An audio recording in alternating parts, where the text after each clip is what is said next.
Olá pessoal, o assunto da nossa aula é calor específico sensível ou calor sensível.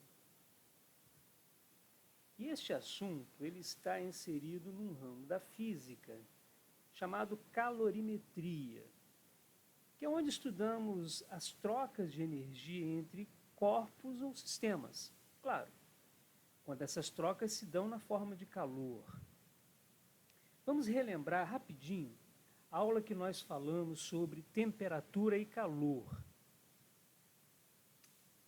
Veja, temperatura maior grau de agitação média das partículas ou moléculas. Temperatura menor grau de agitação. E esse fluxo de energia que vai do corpo de maior temperatura para o corpo de menor temperatura é o que nós chamamos de calor. Lembrou? Beleza. Se não lembrou, pause o vídeo e assista a aula de temperatura e calor. Tá ok? Porque agora nós vamos calcular essa quantidade de calor. Quanto de energia nós precisamos fornecer para um corpo para ele variar sua temperatura ou mudar de estado? E é isso que apresentaremos nessa aula. A equação fundamental da calorimetria. Vamos aprender como calcular quantidade de calor, que no nosso caso, trata-se do calor sensível, que é quando o calor ou a energia que está sendo transferida entre os corpos provoca a variação de temperatura desses corpos. Uma outra coisa muito importante que nós não podemos nos esquecer é que este calor, essa grandeza, representada aqui pela letra Q, pode receber sinais positivos ou negativos. Como se trata de uma troca de calor, o positivo significa que o corpo está recebendo calor. E o negativo, que o corpo está liberando calor. Olha um exemplo para a gente deixar a coisa bem clara. Imagine um corpo A, como está aqui, com 100 graus Celsius. E outro corpo B com 20 graus Celsius.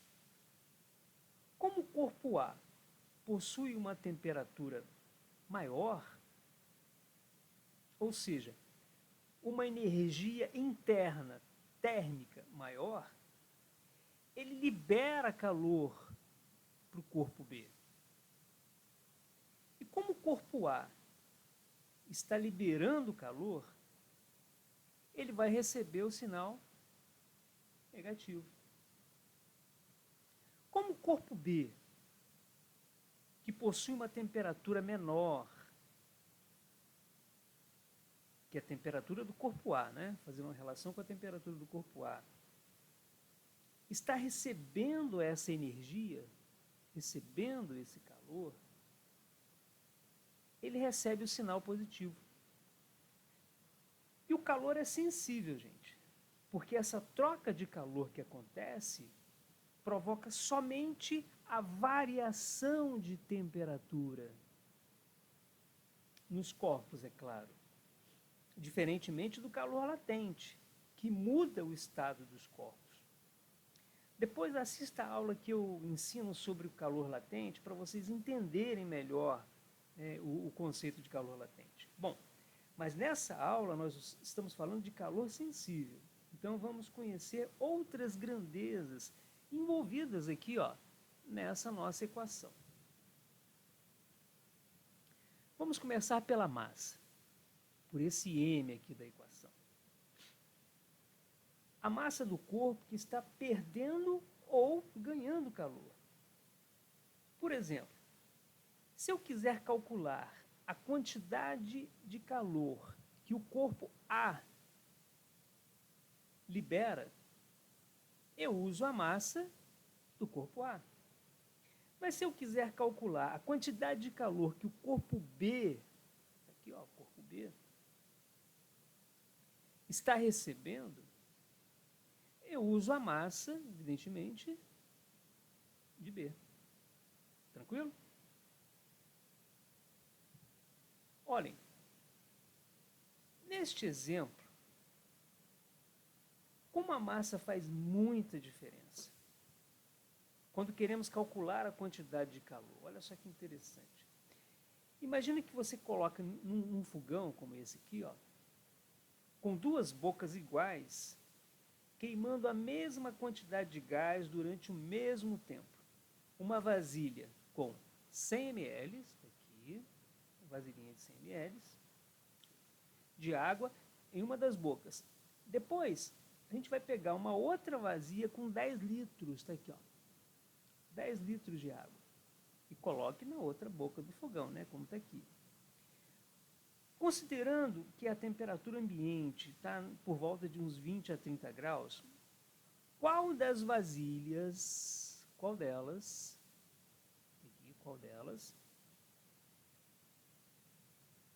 chegará primeiro, digamos, a 50 graus Celsius? É a vasilha com 100 ml, como está aqui? Ou a vasilha com 10 litros? Aquela que possui uma menor quantidade de massa ou aquela que possui uma maior quantidade de massa? Com certeza é aquela que possui menor quantidade de massa.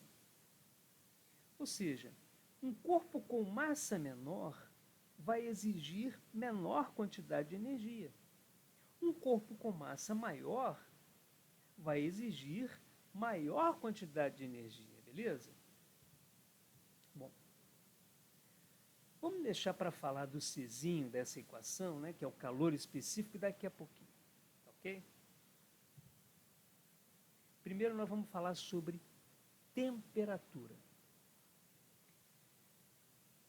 E a variação de temperatura, pessoal, ela também pode ser, olha aqui, ó, positiva ou negativa. Ela é positiva quando há o aumento de temperatura e negativa quando há a diminuição da temperatura. Vamos voltar nesse exemplo aqui, ó. Nesse exemplo aqui. O corpo A, ele está liberando calor. Ele está perdendo calor. Com isso, ele vai, naturalmente, diminuir a temperatura. Observem, o calor recebe, olha aqui, o sinal negativo. O corpo B, ele está recebendo calor. Com isso, ele aumenta a temperatura. O calor recebe o sinal positivo. Consequentemente, o que a gente pode deduzir? Calor positivo, está aqui. O corpo recebe calor, a variação de temperatura é positiva. A temperatura sobe e o corpo esquenta. Agora, calor negativo, como está aqui, calor negativo, o corpo libera calor, a variação de temperatura é negativa. A temperatura diminui e o corpo esfria. Legal, né? Vamos mais um exemplo, só para ficar bem clara a explicação.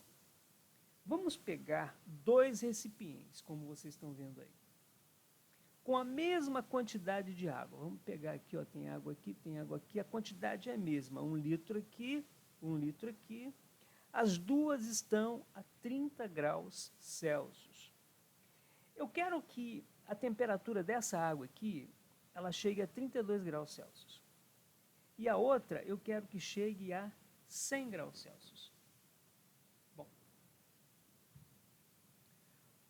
para qual nós iremos gastar mais tempo fornecendo energia para atingirmos a temperatura desejada?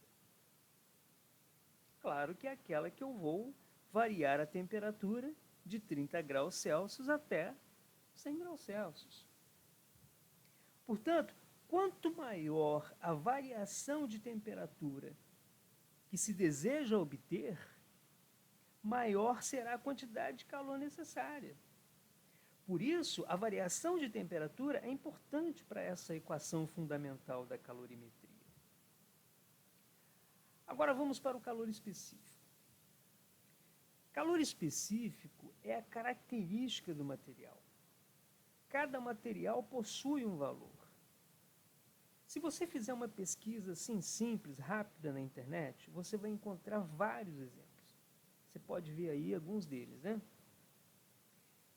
Essa grandeza, ela nos informa qual a quantidade de energia cada unidade de massa daquele material específico necessita para variar a sua temperatura. Essa é a ideia do Czinho. Olha, vamos considerar, por exemplo, aqui, ó, a água, né? Está aqui o número 1.